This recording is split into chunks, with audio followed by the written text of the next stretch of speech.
Okay, next move. Dig the collarbone. This is what we do.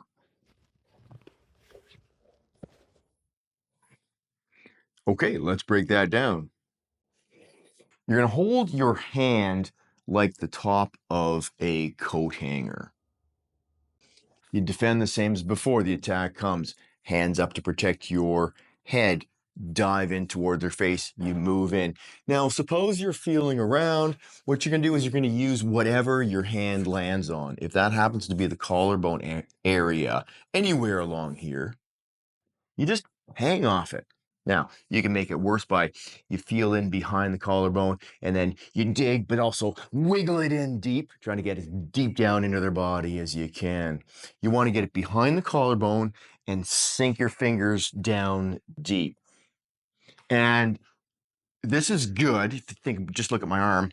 Good, stiff jerk downward so your weight goes into it. You don't want to collapse your body. Even better, think of climbing a ladder. Make your hand do that like you're climbing a ladder down toward your belt line or your waist. Now, you can try it on yourself. You can go gentle, okay?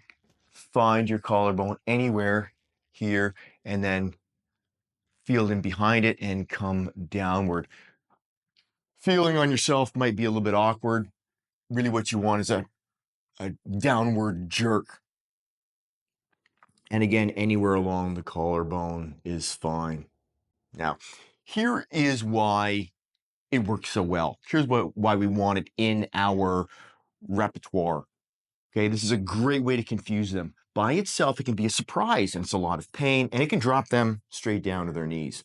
But suppose, and this is why I like it, suppose you are struggling and you don't want to be here and maybe you can't see, you reach out for their face, but maybe it's awkward to get that far and instead you find their neck, but you're not even quite centered on their neck, so you can't quite get the poke to work. No worries. We're never going to struggle.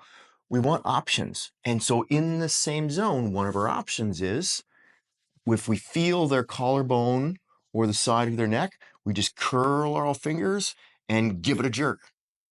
Now, this won't end the attack, but it will open up something else, like their face, like the throat, so that you can go back to one of those. It's also a good transition if we want to switch from one to the other to confuse them, and we'll talk later about holds. But right now, I want to cover how hard are you supposed to dig in. So we want a quick jerk, and we want to go down as hard as we can. The key here is that you don't have to stay here. Unlike the face, it's just a quick jerk and then you transition to something else. So for example, let's say I'm going for the face. I can't find it. I find this quick jerk. Now I'm going for the eyes. And this is where I can linger and really do my real damage. And why do we do things like this? Everything we do is reaching out and touching. It engages different parts of our brain, unlike reaching out to punch. And remember, we're always going to assume they're bigger, skilled, they have friends, and they're always going to be too close, which we want to use, especially if we're in a car. We like being close. We're going to use that to our advantage. And this is great when we're close and you don't need to move your hands around much. So now, hey, you try. And don't worry about perfection. Just work on the feel, curling, feel for the collarbone, feel what it feels like to get in behind the collarbone and sink down. And hey, this is also a great time to work on that mindset, right? The image, our label, and using those while we move. Go ahead and try that now. Just a minute or two. Okay, great. Let's go to the next video.